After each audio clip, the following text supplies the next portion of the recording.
Attorney General for Bangladesh, the respected President of the Supreme Court Bar Association, and the learned members of the Bar, my trusted members of the Supreme Court Registry, members of the print and electronic media, and all distinguished guests present here, good afternoon. It is a rare privilege for me to be here on this momentous occasion as we commemorate the establishment of the Supreme Court of Bangladesh. This day is not merely a date on the calendar, it is an emblem of our nation's commitment to justice, equity, and the constitutional principles for which countless sacrifices have been made.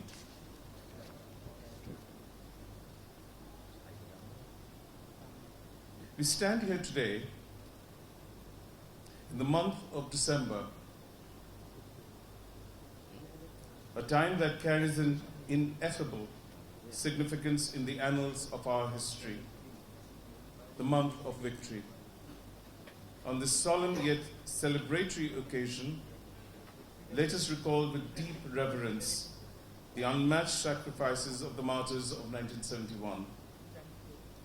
Their courage and ultimate sacrifice gifted us a sovereign Bangladesh and instilled within us a duty to guard the sanctity of nationhood and uphold the values of liberty, justice, and equality. The independence we cherish today,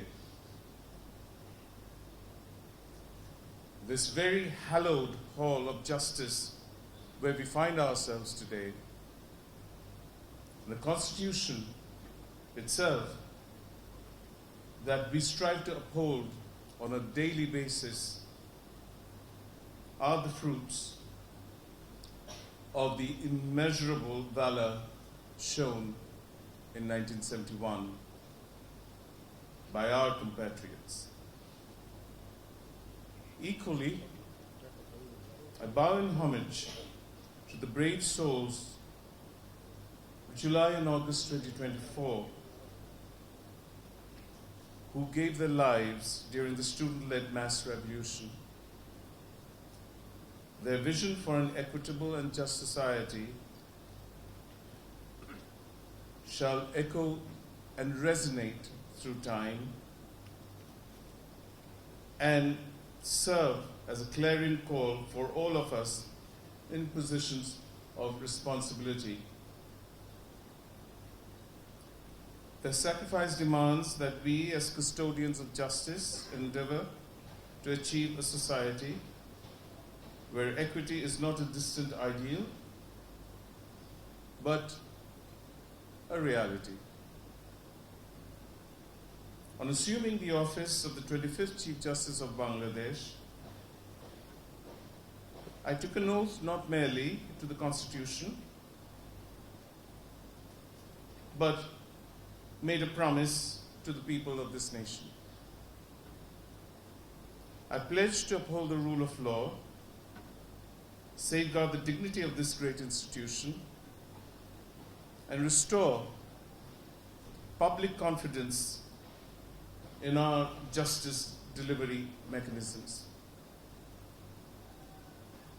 The weight and significance of this responsibility are not lost upon me. It demands a relentless commitment to reform, to ensure transparency and accountability, and work relentlessly towards institutional excellence.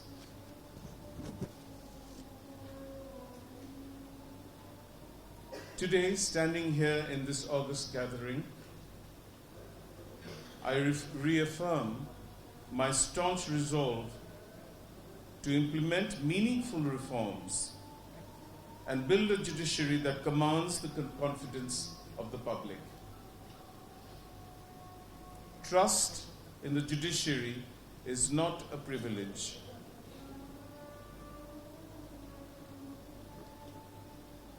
It is something that is earned. And concomitantly with that, it imposes an obligation that rests upon the very foundation of our democratic principles. The road to reform, as we all know, is neither easy nor immediate. Yet, as jurists and guardians of the law, we must embrace the challenges ahead with resolute determination. On the 21st of September 2024, I declared a reform roadmap laying out a blueprint for institutional reform aimed at restoring public trust, ensuring efficiency, and upholding judicial independence. Today,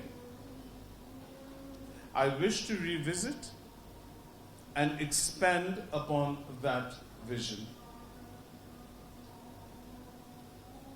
One of the cornerstones of this roadmap is the need for institutional autonomy.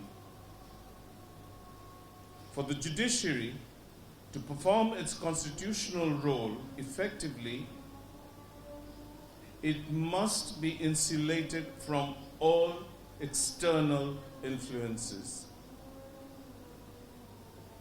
A judiciary that lacks administrative and financial independence cannot remain impartial, nor can it deliver justice with the swiftness that society demands. To that end, I have already forwarded a comprehensive set of short-term proposals to the government,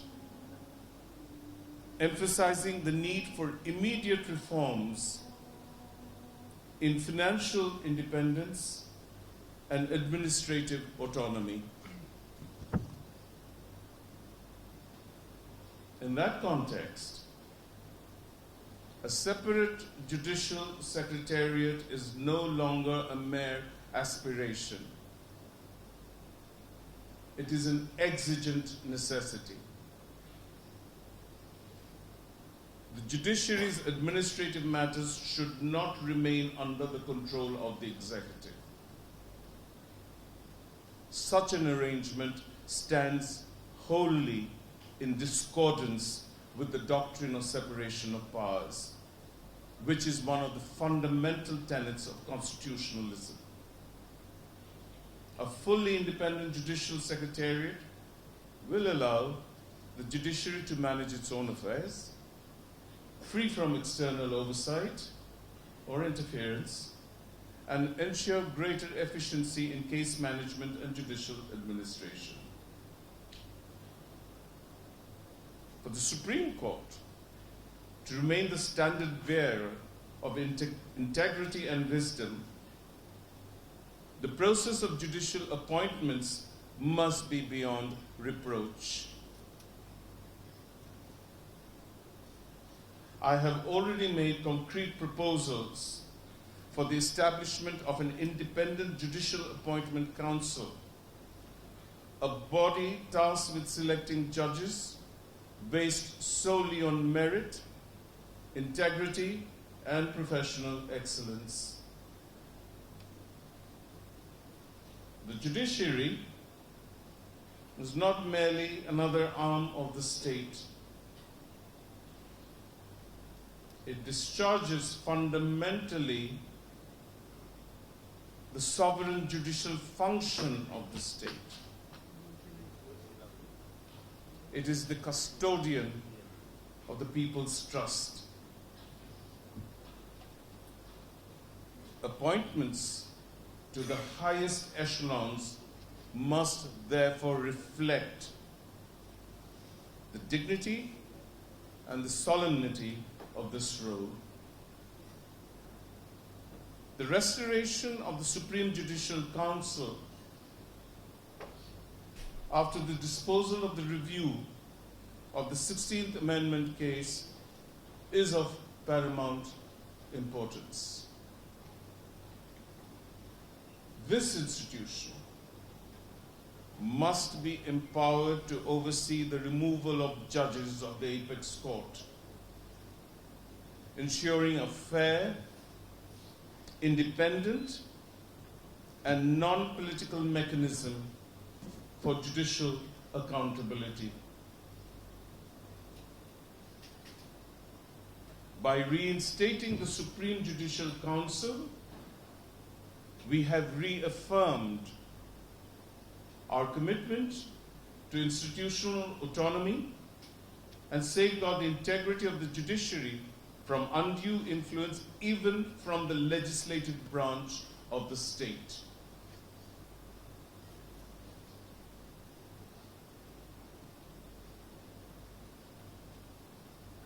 The members of the district judiciaries and magistracies form the bedrock of our legal system. The significance of their role in delivering justice at the grassroots level cannot be overstated. However, frequent and arbitrary transfers disrupt their ability to serve effectively. I am therefore committed to implementing structured and merit-based transfer guidelines that will ensure transparency, fairness, and stability within the judiciary. Judicial officers at the end of the day deserve, in the bare minimum, to work with dignity, free from the fear of undue interference. In keeping with our broad vision for reform, I have articulated a strategic plan for the judiciary encompassing short-term, medium-term, and long-term goals. The short-term proposals, along with detailed concept notes, have already been submitted to the government and include reforms aimed at enhancing judicial institutional autonomy, financial independence, and addressing the issues of judicial vacancies. In the medium term, I envision the full implementation of e-judiciary initiatives and training programs for judges to equip them with modern tools and techniques. In the long term, we aim to establish a judiciary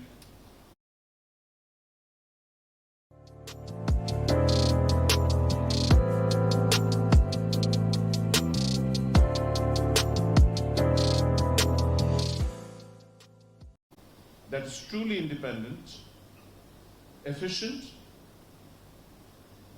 and staying relevant, equipped with an ever-evolving capability of responding to the needs of an ever-evolving society.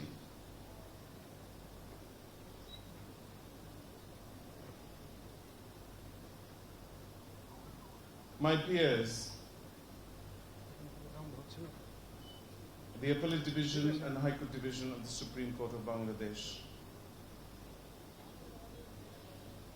The Supreme Court of Bangladesh stands as a sentinel of justice, equity, and constitutional governance.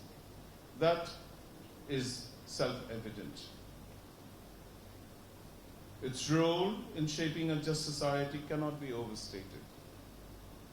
Through landmark judgments, this court has not only defended the Constitution, but has also upheld the rights and liberties of the people. From protecting the sanctity of fundamental rights to ensuring executive accountability, the Supreme Court has served as the bulwark against oppression and injustice. Yet, even the loftiest institutions must engage in introspection. As judges, we must hold ourselves to the highest standards of conduct and integrity. Here I recall the timeless words of Socrates, who declared that the unexamined life is not worth living. This wisdom holds particular weight for all of us. As judges tasked with safeguarding the lives and liberties of others, systemic reform requires continuous evaluation of the self. Such introspection should better help us at approaching issues like scandalization of court and judges. From a fresh perspective, in keeping with emergent standards governing this branch of the law of contempt.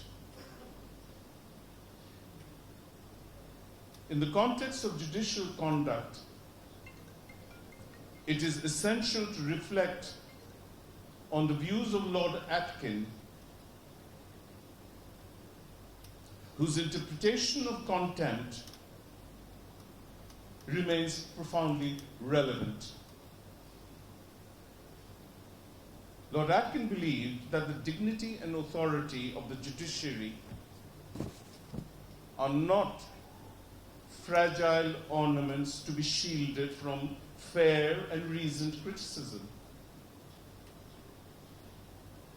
He argued that judicial authority rests not on unquestioned reverence, but on the public's faith in the fairness, integrity, and transparency of the judicial process.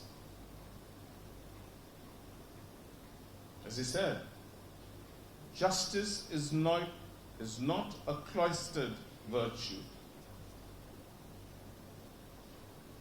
And he observed that it must be allowed to suffer the scrutiny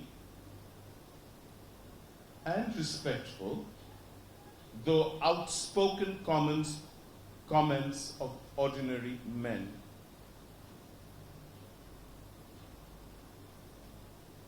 This statement highlights the importance of judicial humility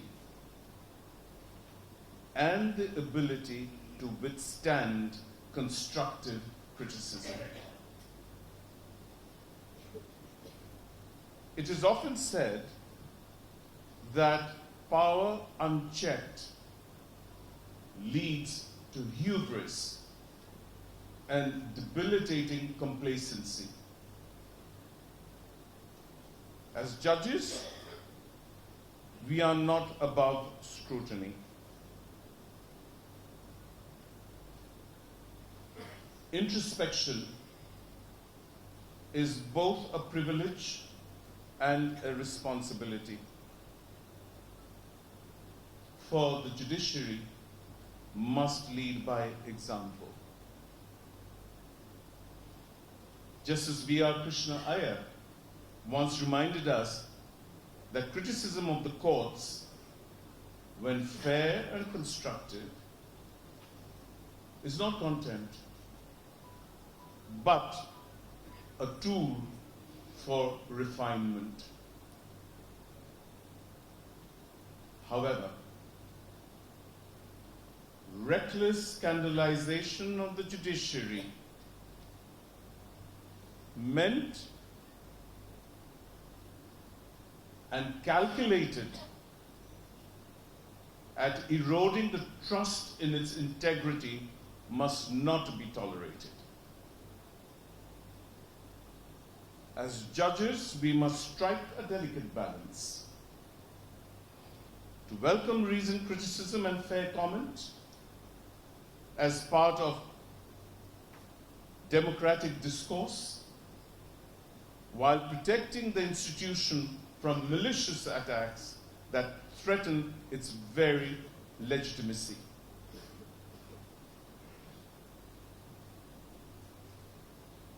We as judges must not only deliver judgments with integrity, but also remain open to reflection and feedback.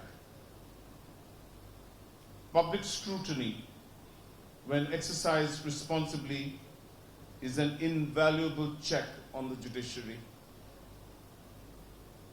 It is through such dialogue and introspection that we strengthen our resolve, reaffirm our ethical commitments, and ensure that the judiciary continues to embody the principles of justice.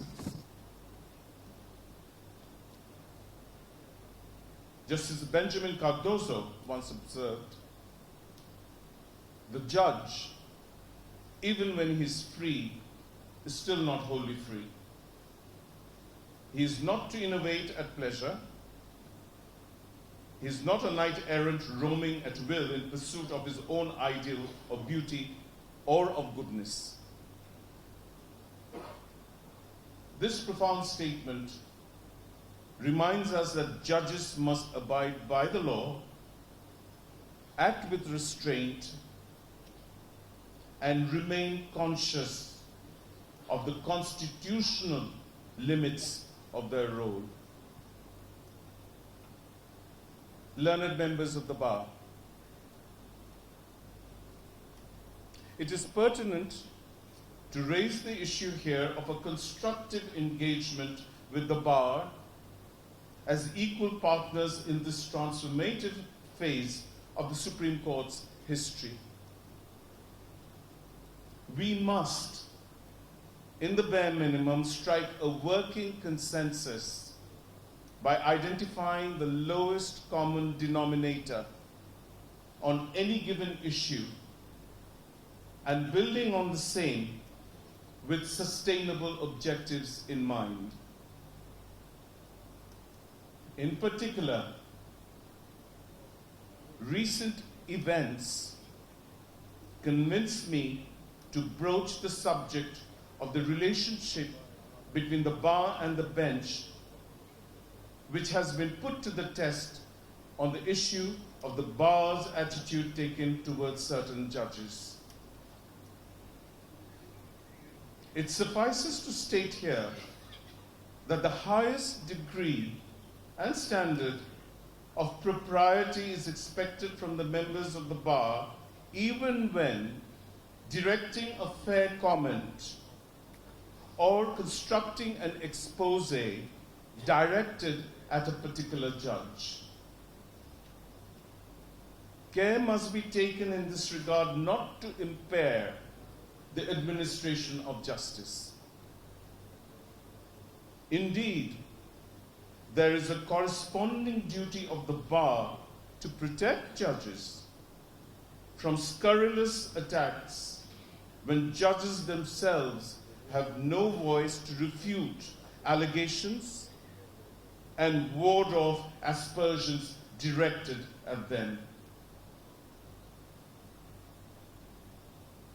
Ladies and gentlemen,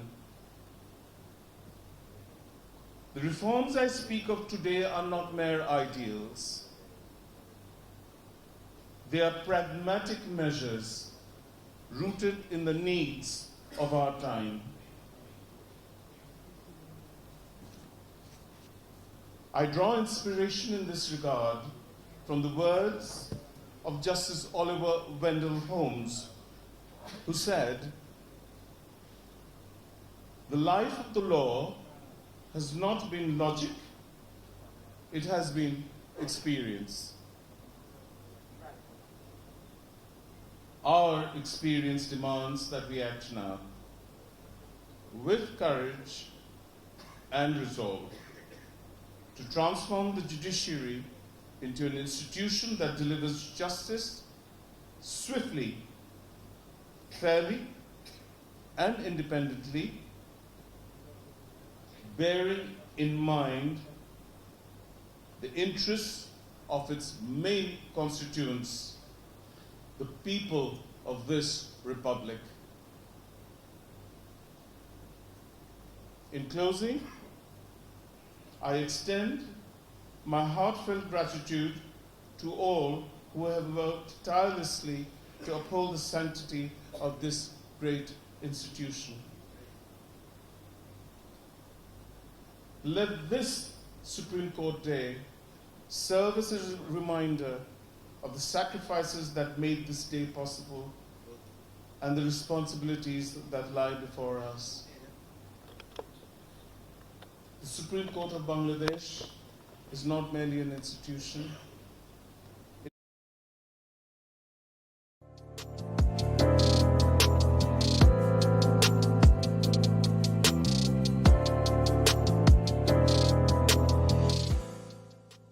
It is the embodiment of justice, the hope of the oppressed, and the voice of the Constitution.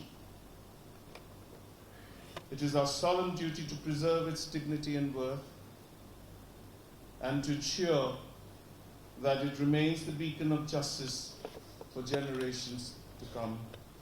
Thank you very much.